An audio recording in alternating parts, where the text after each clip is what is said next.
Hello commandos, welcome to Biomentor classes online. आज हम start करने वाले हैं अगला प्रोजेक्टाइल मोशन का सेकंड लेक्चर। पिछले लेक्चर में हमने बहुत सारे न्यूमेरिकल्स करे थे और कुछ कंसेप्ट्स को सीखा था, तो ये सिलसिला जारी रहेगा लेक्चर 2 में भी। तो शुरू करते हैं लेक्चर 2, प्रोजेक्टाइल मोशन पर बेस्ड क्वेश्चंस। तो ये रहा हमारा पहला सवाल आज का। अब बॉडी इज, अब देखिए यहाँ पर ये सवाल है जो बड़ा सिंपल है, बोलता है a body is thrown horizontally a body is thrown horizontally from the top of a tower of height 5 metre. 5 metre tower की हाइट है, उससे हमने एक बॉडी को हॉरिजॉन्टल डायरेक्शन में थ्रो कर दिया। It touches the ground at a distance of 10 metre from the foot of the tower. ठीक है, टॉवर के फुट से वो 10 मीटर के डिस्टेंस पे टकराती है। The initial velocity of the body is, take g equal to 10 metre per second square. ये तो बड़ी अच्छी बात है कि जी को हमें 10 लेना है। टॉवर की हाइट देख लीजिए 5 मीटर है और वेलोसिटी नहीं मालूम, डिस्टेंस रेंज कितना है 10 मीटर है। तो चलिए शुरू करते हैं। तो ये मान लीजिए हमारा टॉवर है और इसकी हाइट है 5 मीटर और ये हमने एक बॉल ले ली जिसको मान लेते हैं u वेलोसिटी से हमने हॉरिजॉन्टल डायरेक्शन में थ्रो करा और ये यहाँ कहीं टकराती है, स्ट्राइक करती है। और ये डिस्टेंस कितना हो गया, हमें दिया हुआ है 10 मीटर। और g की वैल्यू जो कि वर्टिकली डाउनवर्ड डायरेक्शन में लगता है हमें लेनी है 10 मीटर पर सेकेंड स्क्वायर। हम जानते हैं ऐसे केसेस में इनिशियल वेलोसिटी क्या होती है, 0 होती है। अब ऐसे सवालों को सॉल्व करने का बहुत सिंपल तरीका है, किसी भी तरह के फॉर्मूले की कभी भी कोई ज़रूरत नहीं होती। हमें equation of motion, second equation of motion s equal to u t plus half a t square को याद रखना चाहिए। एक बार हम उसे हॉरिजॉन्टल डायरेक्शन में अप्लाई करेंगे और एक बार हम equation s equal to u t plus half a t square को वर्टिकल डायरेक्शन में यूज़ करेंगे। तो देखिए s equal to u t plus half a t square को हम अप्लाई करने जा रहे हैं हॉरिजॉन्टल डायरेक्शन में। तो ये जो एरो बता रहा है हॉरिजॉन्टल डायरेक्शन में, तो हॉरिजॉन्टल डिस्टेंस कितना है भाई, 10 है। हॉरिजॉन्टल वेलोसिटी नहीं मालूम, टाइम भी नहीं मालूम। हॉरिजॉन्टल डायरेक्शन में एक्सेलरेशन क्या होता है, 0। तो 10 equal to u into t. अब देखिए अगर आपको u निकालना है तो आपको t निकालना पड़ेगा। अब हम करेंगे s equal to u t plus half a t square को वर्टिकल डायरेक्शन में यूज करेंगे।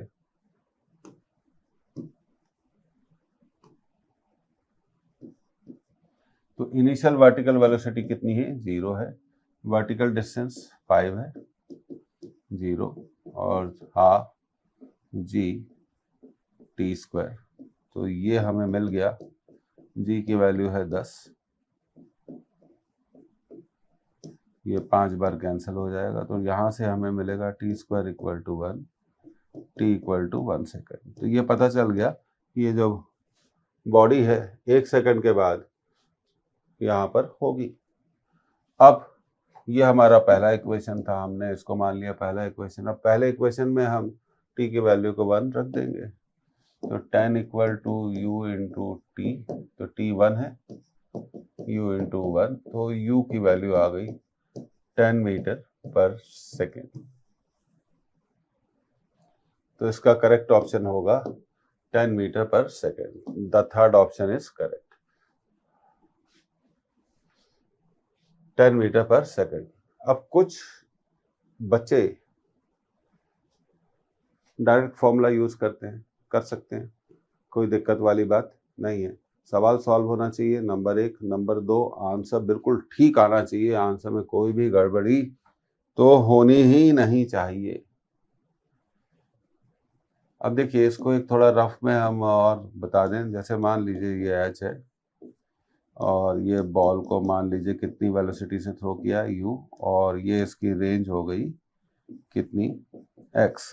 तो हम लिख सकते हैं x equal to u t.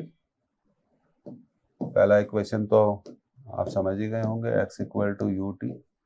और दूसरा इक्वेशन लिख सकते हैं h equal to half g t square. अब करना क्या है, h equal to half g t square में पहले इक्वेशन से t की वैल्यू को निकाल लीजिए, x square upon u square. तो डायरेक्टली हम इस फॉर्मूले से भी चीजों को क्या कर सकते हैं, सॉल्व कर सकते हैं।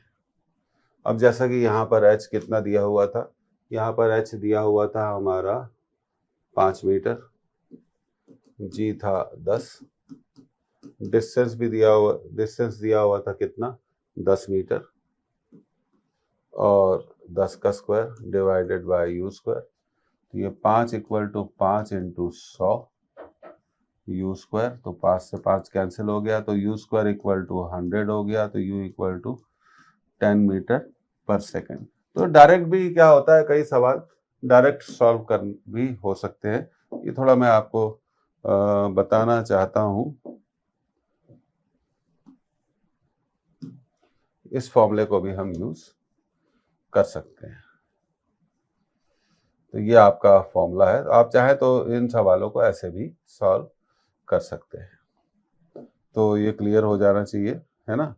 तो अब अगले सवाल की बारी है, अगले सवाल की तरफ हमें बढ़ना पड़ेगा। अ क्रिकेट बॉल इज हिट। अब देखिए ये सवाल जो है बड़ा अच्छा सवाल है।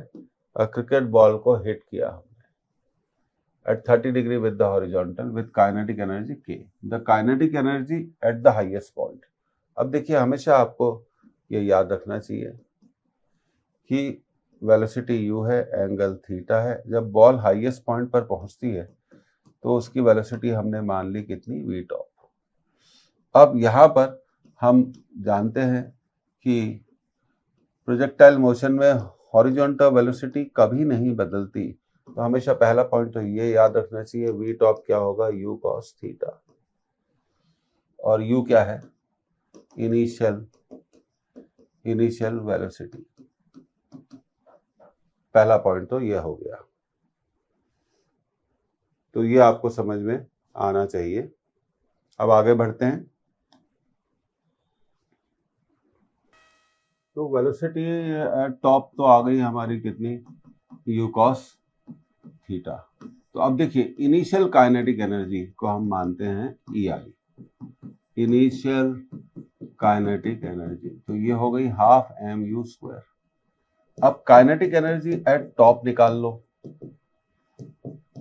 हाफ mv टॉप का स्क्वायर। तो ये हो गया half mu square cos square theta. अब आप ध्यान दीजिए कि हाफ mu स्क्वायर क्या है, इनिशियल काइनेटिक एनर्जी है। तो kinetic energy at the top हमेशा ध्यान रखना चाहिए कि initial kinetic energy multiplied by cos square theta होगी। Initial kinetic energy multiplied by cos square theta ही होगी। अब इस क्वेश्चन पे जैसे हम जाते हैं तो हमें एंगल कितना दिया हुआ है, 30 डिग्री दिया हुआ है। तो देखिए ध्यान दीजिए कि हमें एंगल कितना दिया हुआ है, 30 डिग्री दिया हुआ है। ये एंगल हमें, ये देखिए,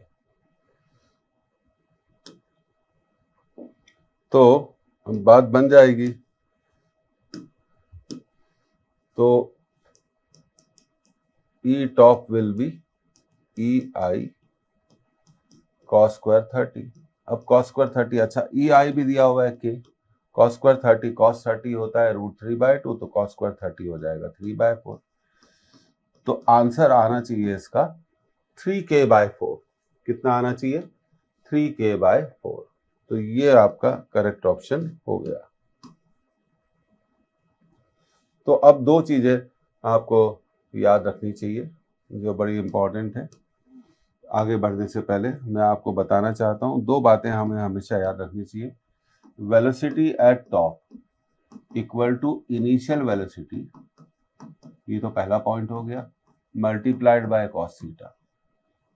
दूसरा हमें ये याद रखना चाहिए, kinetic energy at top equal to EI into cos square theta.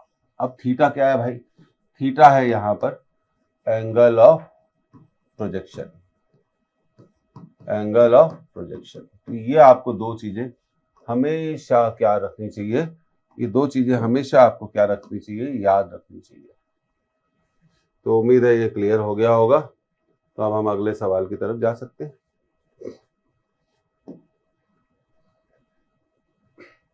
अब पढ़ते हैं अगला सवाल। A particle is projected with a velocity v such that its range on the horizontal plane is twice the greatest height attained by it. The range of projectile is g is acceleration due to gravity. अब देखिए answer पढ़ते हैं। पहला answer है 4v² by 5g। अच्छा, ये मैं आपको बता दूं, ये मोस्ट इंपॉर्टेंट है। इस तरह के पूछने का तरीका, अब जैसे हमने बोला डबल है, तो ऐसा भी तो हो सकता है एग्जामिनेशन में 3 टाइम्स हो, आधी हो, 4 टाइम्स हो, 5 टाइम्स हो। तो उस डेटा पे मत जाइए, मेथड पे जाइए, क्या पूछा गया है। तो रेंज मैक्सिमम हाइट का डबल है, तो रेंज की वैल्यू बताओ। वेलोसिटी दी गई है, कितनी दी गई है v, और एंगल नहीं दिया। अब हम जानते हैं कि जो रेंज का फॉर्मूला है, रेंज का जो फॉर्मूला है वो है, यहाँ पर होगा v²/g इंटू साइन 2 थीटा। तो v तो दिया हुआ है, अब थीटा नहीं दिया हुआ है। तो अब हमें ये कहा गया कि range is double of maximum height, double of maximum height. ठीक है, रेंज हो गई u²/g। और चलिए इसको, क्योंकि वेलोसिटी v दी गई है तो v ही लेनी पड़ेगी, v²/g 2 sine theta cos theta. Maximum height, maximum height हो जाएगी आपकी v², क्योंकि वेलोसिटी v दी गई है, sign square theta divided by 2g। अब देखिए, g से g कैंसिल, v² से v² कैंसिल, और ये साइन थीटा भी कैंसिल करेगा। इसको साइन स्क्वायर थीटा को कितने टाइम्स कैंसिल करेगा, साइन थीटा टाइम्स कैंसिल कर देगा। तो ये आ गया हमारा कुछ इस तरह से 2 cos थीटा इक्वल टू, अच्छा 2 टाइम्स ऑफ मैक्सिमम हाइट, तो ये यहाँ 2 भी है, तो ये 2 से 2 भी क्या हो गया, कैंसिल हो गया। 2 cos theta equal to sine theta, 2 equal to sine theta upon cos theta. तो रिजल्ट आ गया हमारा tan थीटा इक्वल टू कितना होना चाहिए, tan थीटा इक्वल टू 2 होना चाहिए। इस डेटा से हमने ये पता लगा लिया कि भाई tan थीटा किसके बराबर होना चाहिए, tan थीटा किसके बराबर होना चाहिए, 2 के बराबर होना चाहिए। अब आगे बात करते हैं। अब देखिए, रेंज का जो फॉर्मूला है साइन 2 थीटा, पिछले लेक्चर में मैंने आपको बताया था कि साइन 2 थीटा को हम लिख सकते हैं, अगर आपको याद हो, 2 tan theta upon 1 plus tan square theta. अब देखिए, tan थीटा की वैल्यू हम कितनी निकाल चुके हैं, tan थीटा की वैल्यू हम निकाल चुके हैं 2, तो यहाँ पे रख देंगे। तो 2 इंटू 2 1 प्लस 2 स्क्वायर, ये आएगा 4v²। 2 का स्क्वायर कितना हो गया, 4, 4 और 1 हो गए 5। तो रेंज का फॉर्मूला आया r equal to 4v²/5g, 4v²/5g। तो अब ये हमारा आंसर हो गया। ये फॉर्मूला थोड़ा याद रखिए, इंपॉर्टेंट है। तो ये हमारा फर्स्ट ऑप्शन क्या हो गया, करेक्ट। करेक्ट आंसर क्या है, फर्स्ट ऑप्शन है 4v²/4v²/5g। तो मुझे उम्मीद है कि आप रेंज का एक और फॉर्मूला जो अभी हमने डिस्कस किया था, एक बार हम इसको और लिख सकते हैं।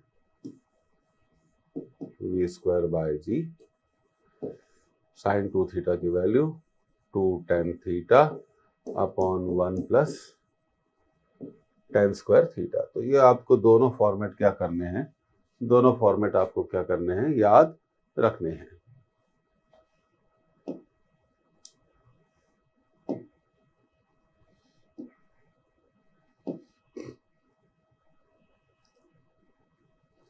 अब आगे बढ़ते हैं अगले सवाल की तरफ।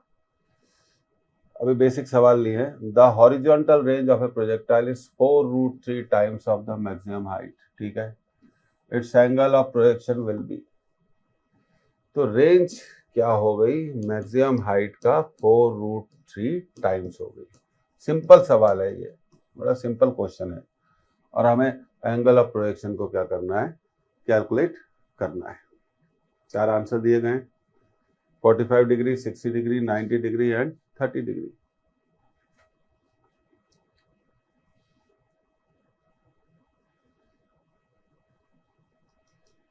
ठीक है, अब तो range is 4√3 times of the maximum height. Range का फॉर्मूला लिखा, u square by g, 2 sine theta cos theta. Maximum height का formula u square sine square theta divided by 2g। अब थोड़ा कैंसिल करने का टाइम आ गया, u स्क्वायर कैंसिल हो गया, g भी कैंसिल हो गया। 2 ने 4 को कितनी बार कैंसिल करा, 2 टाइम्स। साइन थीटा ने साइन स्क्वायर थीटा को कैंसिल करा कितने टाइम्स, साइन थीटा टाइम्स। तो कुल मिला के यहाँ बचा कॉस थीटा, और ये 2 से 2 भी कैंसिल हो गया, और यहाँ बचा √3 साइन थीटा।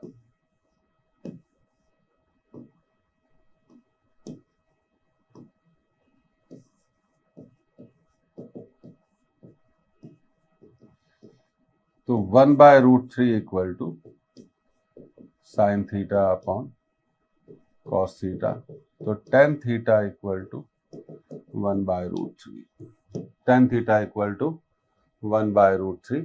तो थीटा इक्वल टू कितना डिग्री आ जाएगा, 30 डिग्री। तो ये तो बिल्कुल क्लियर हो जाना चाहिए कि थीटा इक्वल टू कितना डिग्री आ गया, 30 डिग्री आ गया। तो अब ये रहा हमारा आंसर। चौथा ऑप्शन क्या है, बिल्कुल सही है, हम इसको टिक कर सकते हैं। बिल्कुल बेसिक क्वेश्चंस भी हमने कुछ इंक्लूड किए। अब जैसे जैसे हम आगे बढ़ेंगे तो क्वेश्चंस थोड़े अच्छे होते जाएंगे।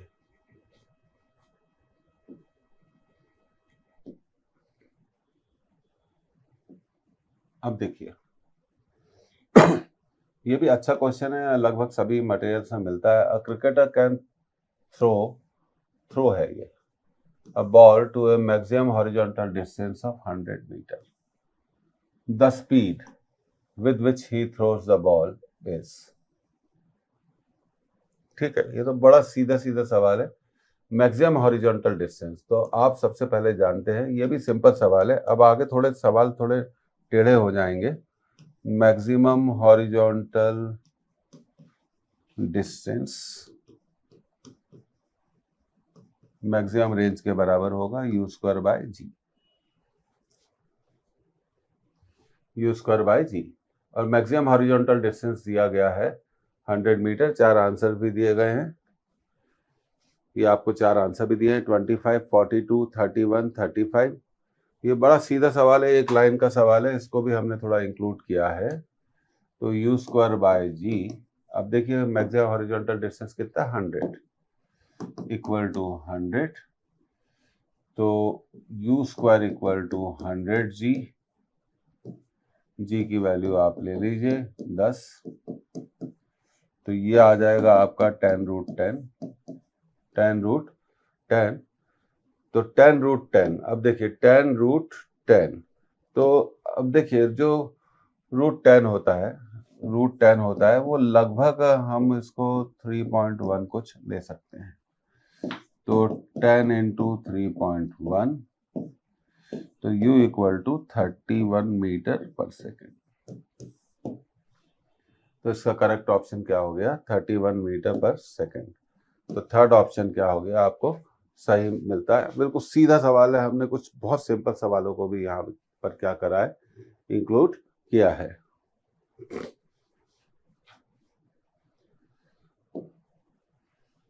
तो ये तो अब सॉल्व हो गया आपका। अब देखिए, अब कुछ थोड़े बहुत सवाल क्या होंगे, थोड़े हमारे सवाल अच्छे वाले अब हम शुरू कर रहे हैं। अब ball is projected upward from the top of a tower with velocity 50 metre per second. पहली बात, बॉल को टॉप ऑफ टावर से फेंका गया है, टॉप ऑफ टावर से फेंका गया है। किस वेलोसिटी से फेंका गया है, 50 मीटर पर सेकेंड की वेलोसिटी से फेंका गया है। Making an angle 30 degree with the horizontal. The height of tower is 70 metre. After how many seconds from the instant of throwing, throw करने के कितने टाइम के बाद, after how many seconds from the instant of throwing will the ball reach the ground. तो चार answers दिए गए हैं, 2 सेकेंड, 5 सेकेंड, 7 सेकेंड और 9 सेकेंड। तो चलिए सॉल्व करते हैं। ये बड़ा अच्छा सवाल है, इस तरह के सवालों की प्रैक्टिस होनी चाहिए। तो सबसे पहले हम टॉवर बना लेते हैं। ये हमारा ग्राउंड है, टॉवर की हाइट दी गई है 70 मीटर, 70 मीटर हाइट दे देते हैं और बॉल की स्पीड दी गई है 50। तो ये हो गई आपकी 50 और एंगल दिया हुआ है कितना, 30 डिग्री। ये बॉल ऐसे जाएगी, कभी ना कभी तो ये ग्राउंड पर पहुंच जाएगी। अब यहां पर हमें क्या करना है, वेलोसिटी को रिजॉल्व करना है, क्योंकि जब बॉल टॉप ऑफ टॉवर से ग्राउंड पर आती है तो वो एक वर्टिकल डिस्टेंस ट्रेवल करती है 70 मीटर का। कितने मीटर का वर्टिकल डिस्टेंस ट्रेवल करती है, 70 मीटर का। तो ये इसकी वर्टिकल वेलोसिटी हो गई 50 साइन 30। साइन 30 1/2 होता है, तो वर्टिकल वेलोसिटी कितनी हो गई, 25। तो सिचुएशन ऐसे बनती है कि बॉल की वर्टिकल वेलोसिटी कितनी है, 25, और उसकी डिस्प्लेसमेंट कितनी है, 70 मीटर। तो using S equal to ut plus half at square in vertical direction, in vertical direction में हम इसको यूज करेंगे, क्योंकि शुरू में बॉल की वर्टिकल वेलोसिटी कहाँ थी, शुरू में बॉल की वर्टिकल वेलोसिटी कहाँ थी, ऊपर थी, और फाइनली बॉल जा कहाँ रही है, नीचे जा रही है। तो वर्टिकल डिस्प्लेसमेंट को हम लेना पड़ेगा 70, इनिशियल वेलोसिटी 25t माइनस, क्योंकि जी नीचे लग रहा है, 10 इंटू टी स्क्वायर, तो -70 equal to 25t minus 5t square. तो ये हो गया 5t square minus 25t minus 70 equal to 0। तो ये आपका एक क्वाड्रेटिक इक्वेशन क्या हो गया, हमने तैयार कर लिया। और जी दिया नहीं हुआ है तो हम मान लेते हैं कि भाई जी कितना दिया होगा, 10 मीटर पर सेकंड स्क्वायर दिया होगा। तो अब ये देखिए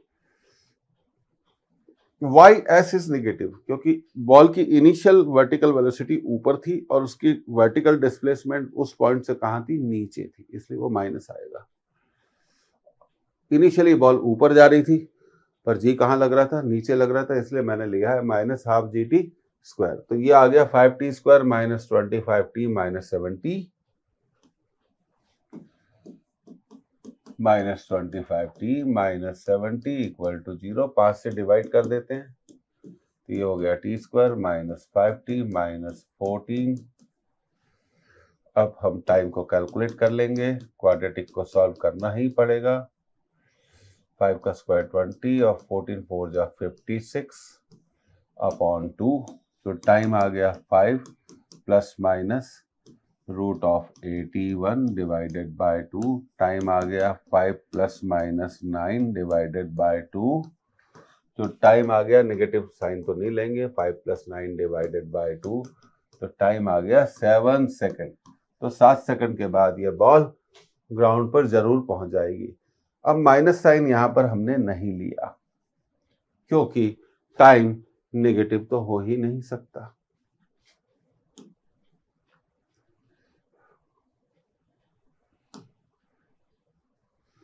तो ये देखिए सेकंड ऑप्शन क्या है इसका, बिल्कुल सही ऑप्शन है 7 सेकेंड। 7 सेकेंड तो ये है ना, बढ़िया सवाल था, अच्छा था। तो आप इसको सॉल्व कर सकते हो। करेक्ट ऑप्शन क्या है, 7 सेकेंड। इंपॉर्टेंट होते हैं ऐसे सवाल। अब देखिए ये सवाल थोड़ा अच्छा निकला। अब जैसे जैसे हम इस लेक्चर में आगे बढ़ेंगे तो कुछ अच्छे सवालों को हमें करना है और एक अच्छी प्रैक्टिस पे हमें काम करना है।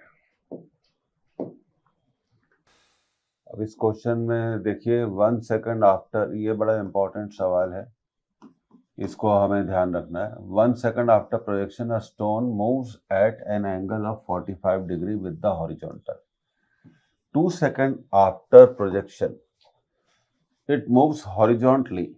देखिए 2 सेकंड के बाद वो हॉरिजॉन्टली मूव करता है, और 1 सेकंड के बाद वो हॉरिजॉन्टल से कितना एंगल बनाता है, 45 डिग्री का एंगल बनाता है। Its angle of projection is take g equal to 10 metre per second square. अब देखिए 4 चॉइस पढ़ते हैं। पहले चॉइस है tan इनवर्स √3, दूसरी है tan इनवर्स 4, तीसरी है tan इनवर्स 3, चौथी है tan इनवर्स 2। तो चलिए इसको समझते हैं कि कैसे किया जाएगा। अब देखिए आप इस डायग्राम को अगली स्लाइड पर ध्यान से देखिए। तो देखिए यहाँ से हमने स्टोन को क्या करा, प्रोजेक्ट किया, और मान लिया कि स्टोन की वेलोसिटी कितनी है, u है। तो हमने, और कितना एंगल बनाता है वो, थीटा। तो हम ux को हम लिख सकते हैं u cos थीटा, और uy को हम लिख सकते हैं u sin थीटा। 1 सेकंड के बाद वो यहाँ पहुँच गया। देखिए 1 सेकंड के बाद ये यहाँ पहुँच गया, तो यहाँ जो टाइमिंग है ये 1 सेकंड है। तब वो कितना एंगल बना रहा है, मान लिया इस वक्त इसकी वेलोसिटी कितनी हो गई, u डैश, और 2 सेकंड के बाद वो हॉरिजॉन्टल मूव कर रहा है, इट इज मूविंग हॉरिजॉन्टली।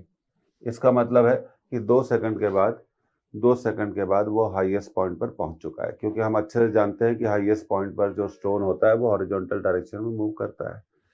तो इनिशियल वर्टिकल वेलोसिटी पर विचार करिए। इनिशियल वर्टिकल वेलोसिटी इसकी कितनी थी, uy थी, और क्योंकि वो हॉरिजॉन्टली मूव कर रहा है तो इस पॉइंट पर वर्टिकल वेलोसिटी क्या हो जाएगी, 0। तो सबसे पहले इसी को निकाल लेते हैं। v equal to u plus a t को यूज करेंगे इन वर्टिकल डायरेक्शन। किस डायरेक्शन में यूज करना है, ध्यान रखिए, इन वर्टिकल डायरेक्शन।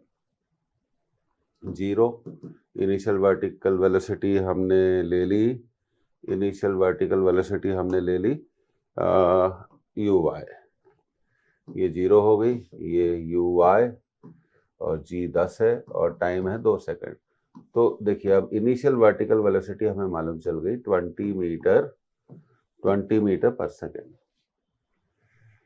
अब यहाँ पर टाइम है 0 सेकंड, यहाँ पर टाइम है 1 सेकंड, और यहाँ पर टाइम है 2 सेकंड। तो ये 1 सेकंड पहले वाली बात है।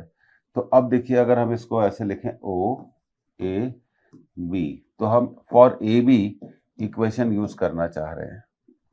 किसके लिए इक्वेशन यूज करना चाह रहे हैं, for A B, v equal to u plus a t.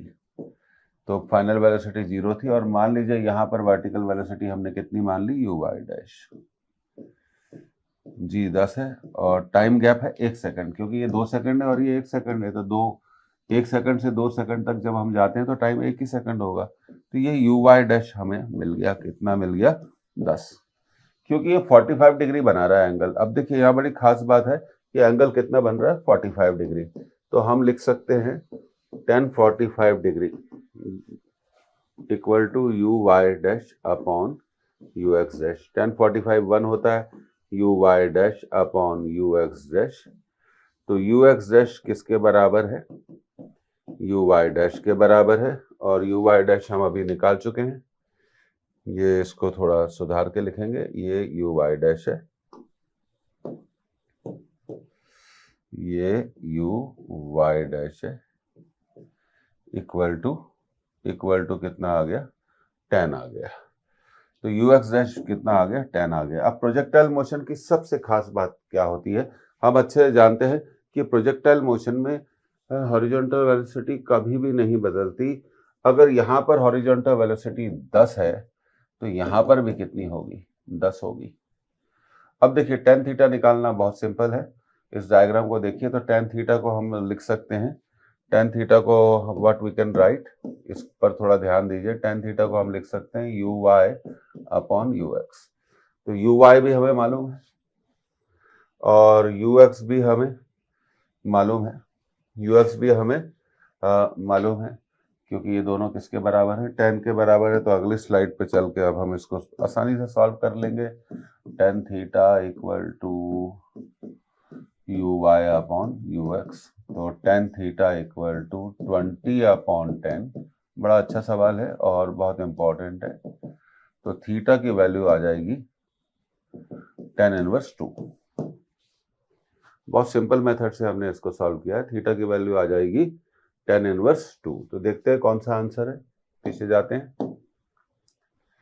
तो ये चौथा ऑप्शन क्या है आपका, बिल्कुल सही ऑप्शन है tan इनवर्स 2। तो देखिए फिर से एक रिपीट एक्सप्लेनेशन हम इसका ले लेते हैं। 2 सेकंड के बाद वो हॉरिजॉन्टल मूव कर रहा था, इसका मतलब 2 सेकंड के बाद वो हाईएस्ट पॉइंट पर पहुंच चुका है। तो हाईएस्ट पॉइंट पर हम जानते हैं वर्टिकल वेलोसिटी कितनी है, 0। तो अब हमने ये जो इक्वेशन यूज किया है फॉर, यहाँ पे एक और चीज क्लियर कर दें, फॉर ओ बी।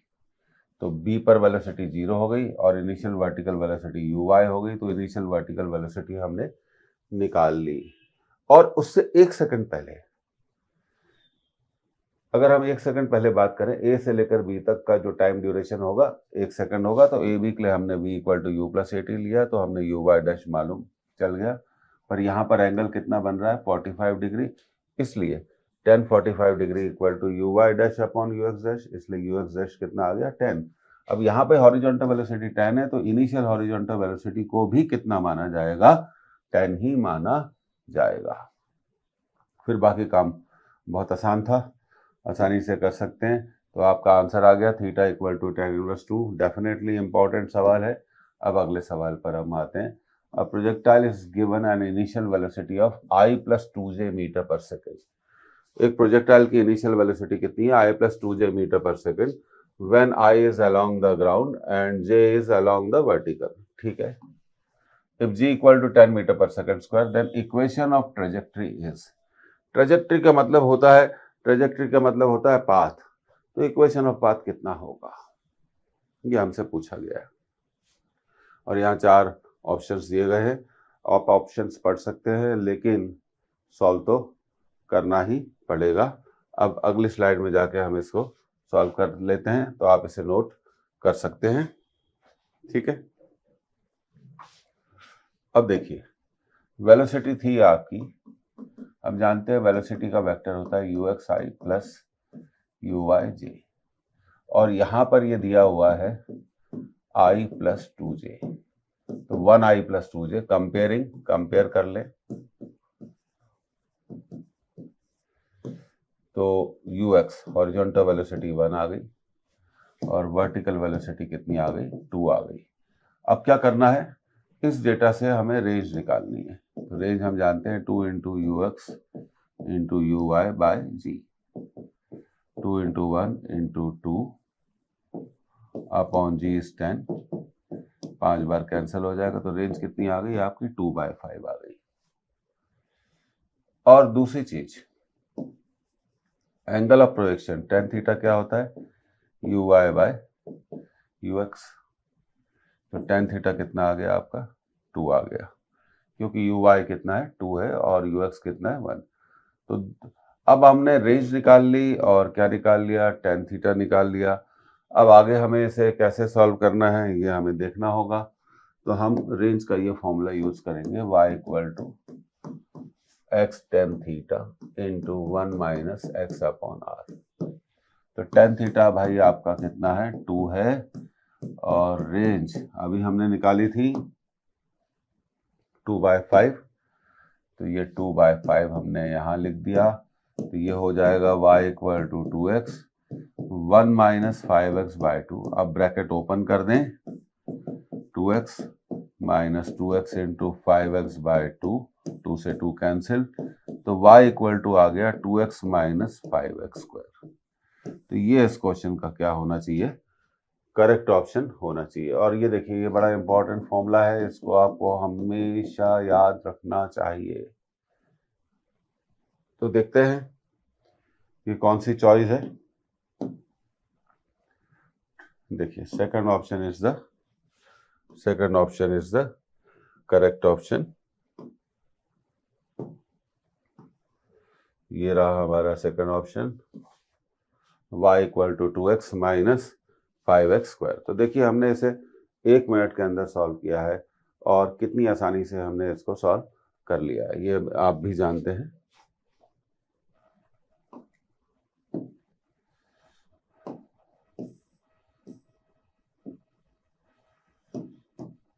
अब अगले सवाल की बारी है। ये क्लियर हो गया होगा आपको एक्सप्लेनेशन। ये रहा हमारा अगला सवाल। A projectile is projected from the top of a wall 15 meter high with a speed 10 root 2 meter per second at an angle 45 degree with horizontal as shown। यानी यहाँ लिखा नहीं हुआ है। तो अब देखिए वेलोसिटी कितनी, अच्छा हाइट कितनी है इस वॉल की, 15 मीटर हाइट है। अब यहाँ हम वेलोसिटी को रिजॉल्व कर लेंगे तो ये हो जाएगा 10 रूट 2 cos 45। cos 45 होता है 1/√2, तो ये हॉरिजॉन्टल वेलोसिटी कितनी आ गई 10, और वर्टिकल वेलोसिटी भी कितनी आ जाएगी 10। अब इसमें ये पूछा नहीं गया है कि भाई क्या निकालना है, तो find time taken by projectile to reach the ground, कितने टाइम के बाद ये ग्राउंड पर पहुंच जाता है। अब यहां पर जी कहाँ लग रहा है, नीचे लग रहा है, दिया नहीं गया है तो हम जी को ले लेते हैं 10। जी को कितना ले लिया 10। तो अब हम अगली स्लाइड में इसको क्या करेंगे, सॉल्व करेंगे। हमें टाइम निकालना है। तो ये सिचुएशन कुछ इस तरह से हो गई कि इनिशियल वर्टिकल वेलोसिटी 10 है और जी भी 10 है और नीचे की तरफ लग रहा है, और कभी ना कभी तो ये ग्राउंड पर पहुंचेगा। ये ग्राउंड पर पहुंच गया और हमें टाइम निकालना है। तो बस सिंपल यूज ऑफ इक्वेशन है। हमारा इक्वेशन है s equal to u t plus half a t square. Distance है 15 मीटर का। ये डिस्टेंस कितने में दिया हुआ है आपका 15 मीटर। तो 15 equal to 10 t plus half g की वैल्यू 10 टी स्क्वायर। तो 15 equal to 10 t plus 5 t square. 5 से डिवाइड कर दीजिए। 3 equal to 2t plus t square. तो t square plus 2t minus 3 equal to 0। तो ये क्वाड्रेटिक इक्वेशन बन गया है, और इस क्वाड्रेटिक इक्वेशन को हम अगर सॉल्व करेंगे तो हमें टाइम की वैल्यू मिल जाएगी। तो चलिए करते हैं अगली स्लाइड पर इसको सॉल्व। सिंपल सवाल था। T square plus 2t minus 3 equal to 0, minus 2 plus minus b का स्क्वायर 4 प्लस 12 अपॉन 2। तो माइनस 2 प्लस साइन लिया माइनस, क्योंकि टाइम हो नहीं सकता। 4 और 12 16, 16 का रूट 4 डिवाइडेड बाय 2। तो टाइम आ गया 2/2। 1 सेकंड में वो ग्राउंड को टच कर लेगा। 1 सेकंड के बाद वो ग्राउंड को टच कर लेगा। तो ये तो क्लियर हो गया आपको कि वो 1 सेकंड के बाद ग्राउंड को टच कर लेगा। तो इसका आंसर है 1 सेकंड। तो ये क्लियर हो गया आपको। बहुत कुछ नहीं करना था हमें। s equal to u t plus half a t square को यूज करना था, और हमसे पूछा गया था find time taken by projectile to reach the ground. तो टाइम हमने निकाल लिया। इसका करेक्ट आंसर कितना है 1 सेकंड। अब देखिए, 2 पार्टिकल्स ऑफ डिफरेंट मासेस, देखिए मास इंपॉर्टेंट नहीं है फिर भी लिखा गया है, are thrown simultaneously with same speed from a point on the ground under gravity.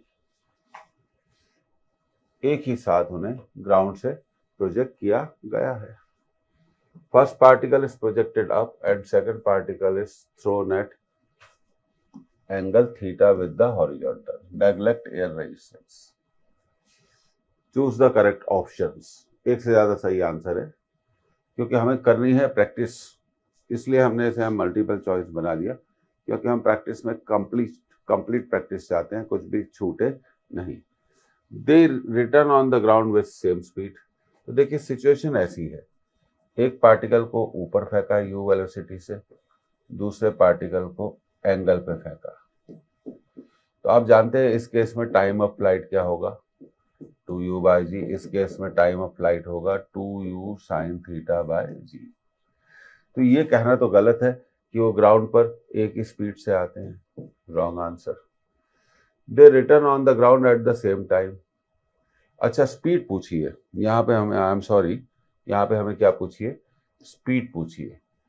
तो अब 4 ऑप्शंस दिए गए हैं हमारे को, तो हम 1 बाय 1 सारे ऑप्शंस पे काम करते हैं अगली स्लाइड में जाकर। अब देखिए, अगर जब इस पार्टिकल को हम u वेलोसिटी से थ्रो करेंगे तो जब ये लौटेगा तब उसकी स्पीड कितनी होगी, -u। अब इसकी बात करते हैं, इसको अगर हम u वेलोसिटी से थ्रो करते हैं तो जब ये ग्राउंड पर वापस आएगा तब इसकी स्पीड क्या होगी, थोड़ी बदल जाएगी। तो ये कहना बिल्कुल सही है कि वो ग्राउंड पर, अब देखिए ये एंगल थीटा है तो ये एंगल भी कितना होगा, theta u cos theta u sin theta, और ये हो जाएगा हमारा u cos थीटा, और ये हो जाएगा u sin थीटा। अब क्वेश्चन में ध्यान देने वाली बात है, अगर हम आपसे पूछें there is no change in horizontal velocity but there is a change in vertical velocity, पर वेलोसिटी की बात नहीं हो रही है, यहाँ बात किसकी हो रही है, स्पीड की बात हो रही है। They return the ground with the same speed, correct answer. अब दूसरा ऑप्शन है they return on the ground at the same time. भाई टाइम सेम नहीं होगा, यहाँ टाइम होगा 2u/g और यहाँ टाइम होगा 2u sin θ/g। तो ये सेकंड ऑप्शन तो आपका क्या हो गया, गलत हो गया। अब तीसरा option, the maximum height attained by both are same, दोनों सेम मैक्सिमम हाइट। अब देखिए इस केस में मैक्सिमम हाइट हम जानते हैं क्या होगी, u²/2g, और इस केस में मैक्सिमम हाइट होगी u² sin² θ divided by 2g। तो ये हाइट भी सेम नहीं है, तो ये तीसरा ऑप्शन भी क्या हो गया, गलत हो गया। Their velocities are never perpendicular to each other, this is correct. उनकी वेलोसिटी कभी भी एक दूसरे के परपेंडिकुलर नहीं होगी, क्योंकि ये देखिए एंगल कितना है, थीटा है, और ये क्या है, वर्टिकली अपवर्ड है। तो ये कितने एंगल पे थ्रो किया गया है, 90 डिग्री पे। ये कितने एंगल पे थ्रो किया गया है, थीटा पे। तो उनकी वेलोसिटी के बीच में जो बनने वाला एंगल होगा, उनकी वेलोसिटी के बीच में बनने वाला जो एंगल होगा वो 90 माइनस थीटा होगा। Their velocities are never perpendicular to each other. तो इसके दो ऑप्शंस क्या है, करेक्ट है। एक जनरल क्वेश्चन था, एक थ्योरेटिकल डिस्कशन था। उम्मीद है आपको समझ में आ गया होगा इस फिगर से भी। वेलोसिटी में हमेशा कितना एंगल बनेगा, 90 माइनस थीटा। मैं आपको कारण बता देता हूं। देखिए इसकी वेलोसिटी है u और इसकी वेलोसिटी कितने एंगल पर है, थीटा। तो इनके बीच में कितना एंगल बनेगा, 90 माइनस थीटा। तो वेलोसिटी कभी भी परपेंडिकुलर नहीं होगी, ये बिल्कुल सही बात है। अब अगले क्वेश्चन की तरफ जाते हैं। ये देखिए सिंपल क्वेश्चन है, अ पार्टिकल है same range for 2 angles of projection. दो एंगल्स ऑफ प्रोजेक्शन के लिए एक पार्टिकल की रेंज सेम है और स्पीड क्या है, 10 metre per second. Corresponding maximum height are attained by the particle is h1 and h2 respectively, then h1 plus h2 is। अब देखिए हम बहुत अच्छे से जानते हैं कि सेम रेंज के लिए, देखिए ये एक पार्टिकल है, इसकी स्पीड है 10, दूसरा पार्टिकल है उसकी स्पीड भी कितनी है, 10, और इसका एंगल थीटा होना चाहिए, इसका एंगल 90 माइनस थीटा होना चाहिए। हम जानते हैं कि सेम रेंज तो तब हो सकती है जब sum of angle of projection is equal to 90 degree. तो अब देखिए पहले पार्टिकल की रेंज हम जानते हैं कि, अच्छा जी यहाँ नहीं दिया गया तो हम जी को ले लेते हैं 10 मीटर पर सेकंड स्क्वायर, कायदे से इसे देना चाहिए था। अब देखिए पहले पार्टिकल की मैक्सिमम हाइट को हम कैलकुलेट करते हैं। तो फर्स्ट पार्टिकल की मैक्सिमम हाइट होगी u² sin² theta divided by 2g, और सेकंड पार्टिकल की मैक्सिमम हाइट होगी u² sin² 90 minus theta divided by 2g। तो ये हो गया h1 equal to u square sine square theta by 2g, और दूसरा हो गया h2 equal to u square cos square theta by 2g। हमें दोनों को जोड़ना है, we have to add them. h1 plus h2 जब जोड़ेंगे तो हम कॉमन ले सकते हैं यू स्क्वायर बाय 2g, अंदर बचेगा sign square theta plus cos square theta. हम जानते हैं sign square theta plus cos square theta कितना होता है 1। ये आ गया यू स्क्वायर बाय 2g। अब u की वैल्यू रख दीजिए 10 का स्क्वायर, g की वैल्यू रख दीजिए 10, तो 100 डिवाइडेड बाय 20, तो आंसर कितना आएगा?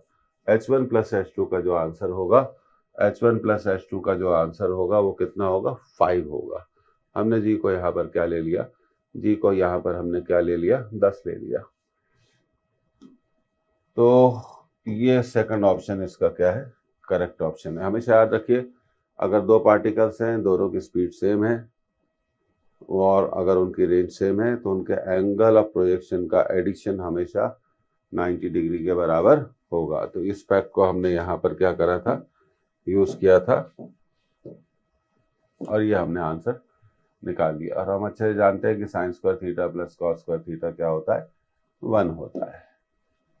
अब देखिए तो कितना होता है? 1 होता है। अब देखिए यहाँ पर भी एक अगला क्वेश्चन है, a projectile can have the same range for two angles of projection, T1 and T2 are the time of flights in the two cases, then the product of the two time of flights is proportional to। तो देखिए अब बात यहाँ पर बड़ी clear है कि एक का एंगल ऑफ प्रोजेक्शन थीटा होगा, दूसरे का angle of projection 90 minus theta होगा। अब ये कैसे आया, इस चीज पर हम बात करते हैं। तो इसका करेक्ट ऑप्शन तो T1 T2 proportional to R है, लेकिन आया कैसे, इस पर अब हम अगली स्लाइड में बात करते हैं। तो थोड़ा आपको डिटेल में समझाते हैं। तो एक पार्टिकल की स्पीड है u, इसका एंगल ऑफ प्रोजेक्शन थीटा, दूसरे पार्टिकल की स्पीड भी कितनी है u, इसका एंगल ऑफ प्रोजेक्शन कितना 90 माइनस थीटा। अब पहले पार्टिकल का टाइम ऑफ फ्लाइट होगा 2u sine theta bye g, और दूसरे पार्टिकल का टाइम ऑफ फ्लाइट होगा 2u sine 90 minus theta by g. और हम जानते हैं साइन 90 माइनस थीटा क्या होगा? कॉस थीटा होगा। अब हमसे इस क्वेश्चन में पूछा है T1 इंटू T2, तो ये हो गया 2u sine theta by g into 2u cos theta by g. तो हम इसको लिख सकते हैं T1 T2 को u square by g into 2 sine theta cos theta.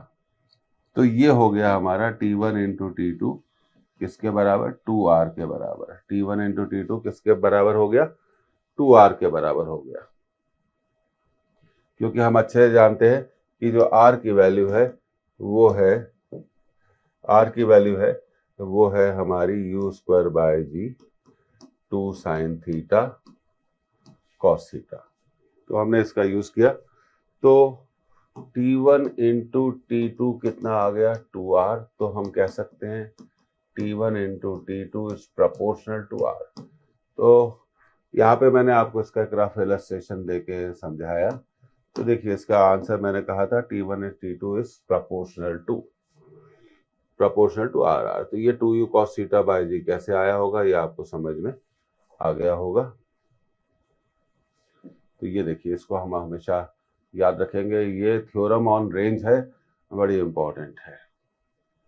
u square by g into 2 sine theta cos theta को हम क्या लिख सकते हैं? R, और ये 2 इधर है तो 2 ये क्या हो गया? T1 T2 equal to 2R।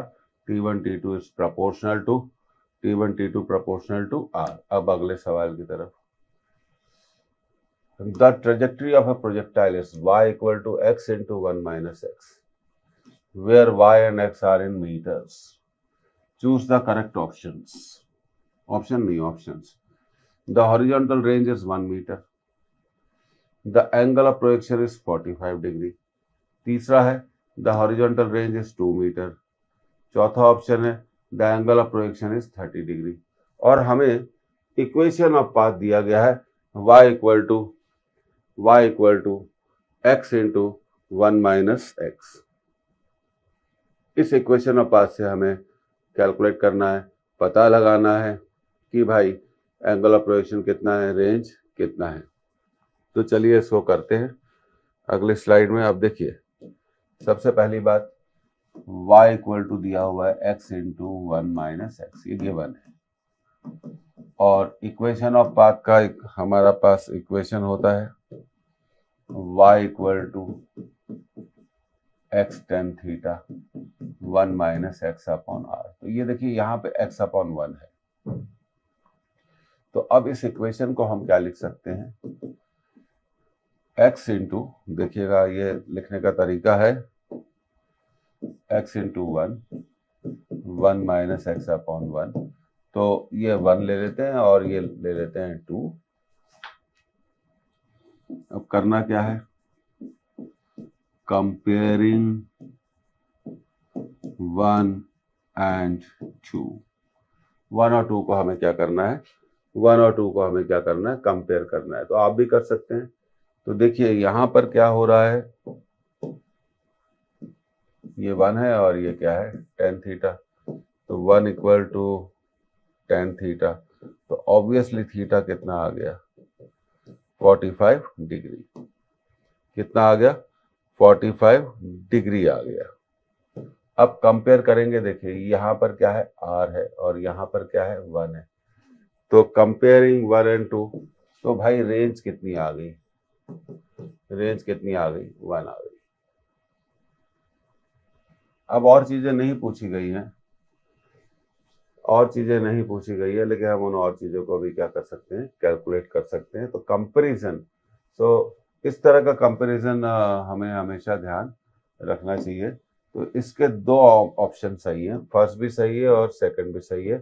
तो मैं आपको बताना चाहता हूं कि जो equation of path of projectile है वो बड़ा इंपॉर्टेंट है। आपको इक्वेशन ऑफ पाथ को 3 या 4 तरीके, 2 तरीकों से याद रखना चाहिए। तो मैं उस पर थोड़ा लाइट करता हूँ उस चीज को। अब देखिए equation of path of projectile, equation of path of projectile. तो दो, देखिए पहला तो है y equal to x tan theta minus 1 by 2 g x square upon u square cos square theta. ये तो पहला केस है। अब दूसरा केस भी हमें याद रखना चाहिए, y equal to x tan theta into 1 minus x upon R. ये 2 तरीके होता है। अच्छा, और तीसरी बात जो मैं आपको बताना चाहता हूं, अगर जब बॉडी को हमने u वेलोसिटी से प्रोजेक्ट किया और t सेकंड के बाद बॉडी यहां पर पहुंची, कितने ड्यूरेशन में बॉडी ने कितना डिस्टेंस ट्रेवल किया, horizontal distance x, vertical distance y। तो यहाँ पे तीसरा पार्ट हमें याद रखना चाहिए, x equal to u cos theta into t. और चौथा पार्ट हमें याद रखना चाहिए y इक्वल टू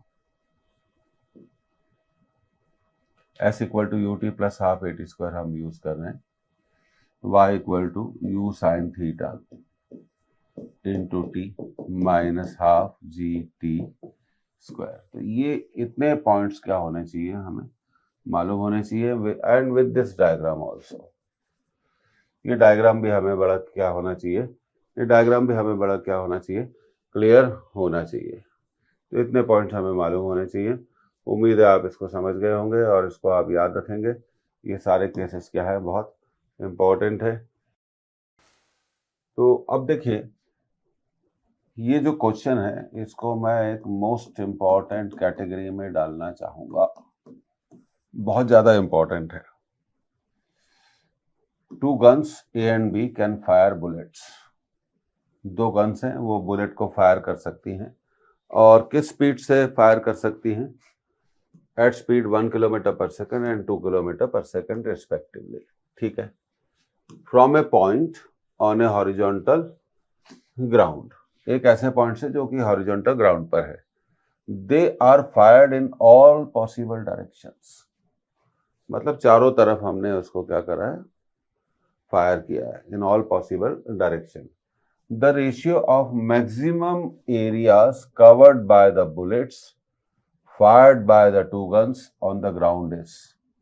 अब चार आंसर हैं, पहला है 1:2, दूसरा है 1:16, तीसरा है 1:8 और चौथा है 1:4। तो सबसे पहले हम क्वेश्चन को समझते हैं कि किस मैक्सिमम पॉसिबल एरिया में बुलेट्स स्प्रेड होंगी, फैल जाएंगी। तो सबसे पहले इसको समझते हैं। देखिए यहां से मान लीजिए बुलेट को आपने, अब देखिए मैं इसको थोड़ा डिफरेंट एस्पेक्ट में समझाता हूं। ये देखिए, ये हम इसको ऐसे समझेंगे,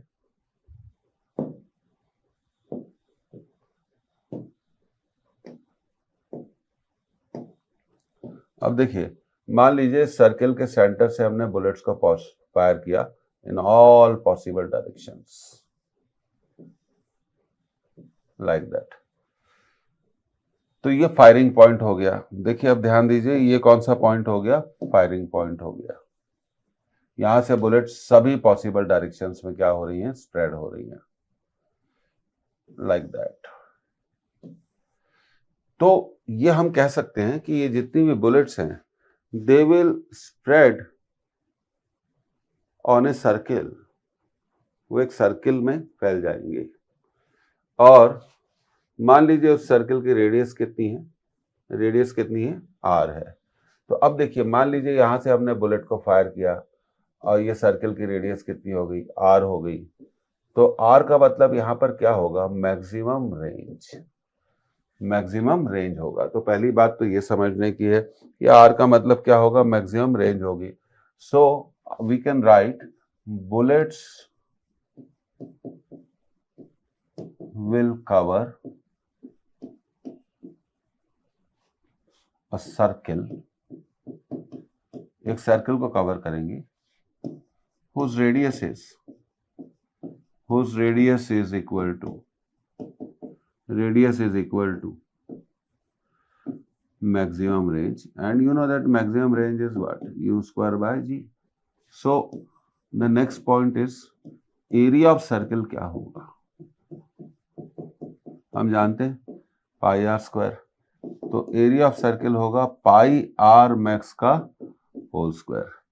तो एरिया को अगर हम ए बोले तो ये हो जाएगा पाई u टू द पावर 4, क्योंकि इसका स्क्वायर कर रहे हैं, अपॉन जी स्क्वायर। तो ये आपका एरिया है। अब देखिए ये एरिया किस पे डिपेंड करता है, it is proportional to velocity to the power 4। तो ये बात यहां पर समझने की है कि जो एरिया है ये वेलोसिटी टू द पावर 4 के डायरेक्टली प्रोपोर्शनल है। तो चारों पॉसिबल डायरेक्शन में देखिए, ऐसे फायर किया, ऐसे फायर किया, तो चारों ओर ये जितनी भी बुलेट्स होंगी ये एक सर्कल के में फैल जाएंगी और उस सर्कल की रेडियस मैक्सिमम रेंज के बराबर होगी। अब क्वेश्चन को फिर से पढ़ते हैं। पहली बुलेट की जो स्पीड है 1 किलोमीटर पर सेकंड है, दूसरी बुलेट की स्पीड है 2 किलोमीटर पर सेकंड।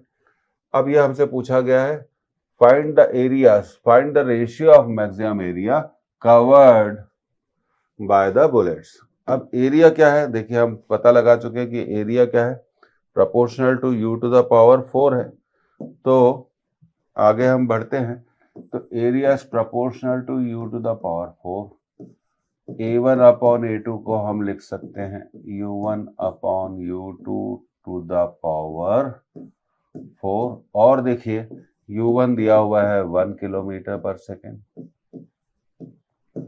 और u2 दिया हुआ है, यहाँ पर अगर हम u2 की बात करें 2 किलोमीटर पर सेकेंड दिया हुआ है, तो 2 किलोमीटर पर सेकेंड हो गया। अब रेशियो ऑफ एरिया अगर हमें निकालना है तो a1 अपॉन a2, अब u1 की वैल्यू रख दी 1 अपॉन 2 टू द पावर 4, तो रेशियो ऑफ एरिया होगा 1:16। तो a1:a2 विल बी 1:16। तो ये इसका करेक्ट आंसर है। तो एनसीईआरटी के रेफरेंस में भी अगर हम देखा जाए तो ये मैक्सिमम रेंज पर बेस्ड क्या है, मैक्सिमम रेंज पर बेस क्या है सवाल है, मैक्सिमम रेंज पर बेस क्या है सवाल है। तो अब हम इसके आंसर की बात करते हैं, तो इसका आंसर होगा सेकंड, 1:4, 1:4। तो ये देखिए ये आपका आंसर है 1:16, sorry the answer will be 1:16। Important सवाल है, एक्सपेक्टेड है, तो हमेशा याद रखिए बुलेट्स चारों डायरेक्शन में जिस सर्किल में फैलेंगी उस सर्किल का जो रेडियस होगा वो मैक्सिमम रेंज के बराबर होगा। उम्मीद है आपको ये क्वेश्चन समझ में आया होगा। ये बहुत महत्वपूर्ण और बहुत इम्पोर्टेंट सवाल है। तो ये सब चीज़ें हमें बिल्कुल ध्यान रखनी चाहिए कि भाई मैक्सिमम एरिया क्या होगा। अब जैसे ये हमने एरिया का यहाँ पर इसको सॉल्व कर लिया। So bullet will spread over an area of circle whose radius is the maximum range value। तो ये मैक्सिमम रेंज पर बेस्ड सवाल है, बड़ा अच्छा सवाल है, बड़ा इंपॉर्टेंट सवाल है। और कई बार क्या करते हैं, ये बड़ा सीधा सीधा सवालों को वो पूछ लेते हैं कि भाई एरिया क्या होगा, किस एरिया में फैलेगी। तो किस एरिया में फैलेगी तो आपको ये याद रखना चाहिए आर मैक्स का होल स्क्वायर। तो एरिया, अगर कभी एरिया पूछा जाए तो आप इसको लिख सकते हैं u to the power 4 upon g square. तो इसको भी हमें क्या करना है, इसको भी हमें क्या करना है, याद रखना है। एरिया के बारे में हमें बात करी जाए तो ये भी हमें क्या रखना है, याद रखना है। ये बड़ा इंपॉर्टेंट है, तो ये बड़ा आप ध्यान रखिए। ये सारी चीज़ें क्या होती हैं, बड़ी इंपॉर्टेंट होती है, एग्जामिनेशन के पॉइंट ऑफ व्यू से पूछी जा सकती है। हमें यहाँ एरिया नहीं पूछा था, एरियाज का रेशियो पूछा था, तो हमने उसको कैलकुलेट कर लिया। तो चलिए आज का लेक्चर यही एंड करते हैं। उम्मीद है आपकी तैयारी बहुत अच्छी चल रही होगी, पहले से आप बेहतर पढ़ रहे होंगे। बिना रिवीजन के कोई भी नॉलेज संपूर्ण नहीं होता, ये हम जानते हैं। Thank you for attending this lecture. फिर मिलते हैं अगले लेक्चर में, फिर करेंगे ढेर सारे सवाल और कई चैप्टर्स को रिवाइज करेंगे। देखते रहिए, मिलते रहिए और पढ़ते रहिए और पास हो जाइए। Thank you again.